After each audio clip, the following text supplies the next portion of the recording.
बोलो श्री सत्यनारायण भगवान की जय हो। बोलो श्री सत्यनारायण भगवान की जय हो। श्री सत्यनारायण व्रत कथा पहला अध्याय। एक समय नैमिषारण्य तीर्थ में शौनकादि 88,000 ऋषियों ने श्री सूत जी से पूछा, हे प्रभु, इस कलयुग में वेद विद्या रहित मनुष्यों को प्रभु भक्ति किस प्रकार मिलेगी तथा उनका आधार कैसे होगा। इसलिए हे मुनिश्रेष्ठ, कोई ऐसा तप कहिए जिससे थोड़े समय में पुण्य प्राप्त होवे तथा मनवांछित फल मिले। वह कथा सुनने की हमारी बहुत इच्छा है। सर्वशास्त्र कहता श्री सूत जी बोले, हे वैष्णवों में पूज्य, आप सबने प्राणियों के हित की बात पूछी। अब मैं उस श्रेष्ठ व्रत को आप लोगों से कहूंगा जिस व्रत को नारद जी ने लक्ष्मी नारायण से पूछा था और लक्ष्मीपति ने मुनिश्रेष्ठ नारद जी से कहा था, सो ध्यान से सुनो।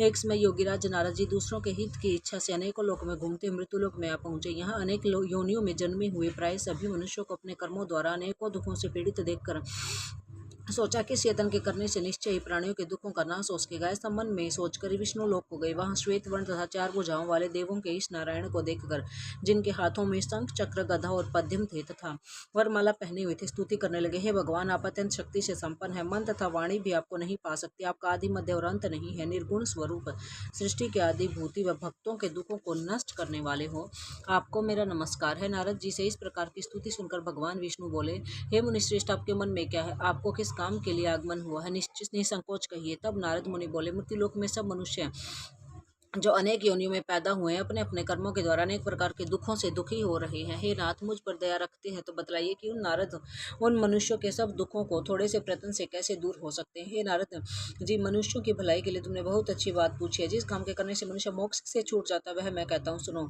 बहुत पुण्य देने वाला स्वर्ग तथा मृत्यु लोक दोनों में दुर्लभ एक उत्तम व्रत है। आज मैं प्रेमवश होकर तुमसे कहता हूँ, सत्यनारायण भगवान का यह व्रत अच्छी तरह विधि पूर्वक करके मनुष्य आयु पर्यंत यह सुख भोगकर मरने पर मोक्ष को प्राप्त होता है। श्री भगवान के वचन सुनकर नारद मुनि बोले कि हे, उस व्रत का फल क्या है, क्या विधान, और किसने इस व्रत को किया और किस दिन यह व्रत करना चाहिए, विस्तार से कि भगवान बोले, दुख शोक आदि को दूर करने वाला, धन धन्य को बढ़ाने वाला, सौभाग्य तथा संतान को देने वाला, यह व्रत सब स्थानों पर विजयी करने वाला है।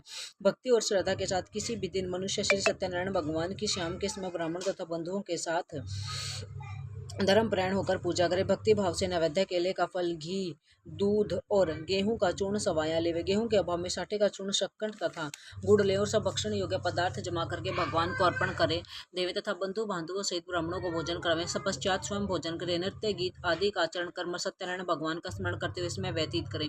इस तरह व्रत करने पर मनुष्यों की इच्छा निश्चित ही पूरी होती है। विशेषकर कली काल में भूमि पर यही मोक्ष का दूसरा सरल उपाय है।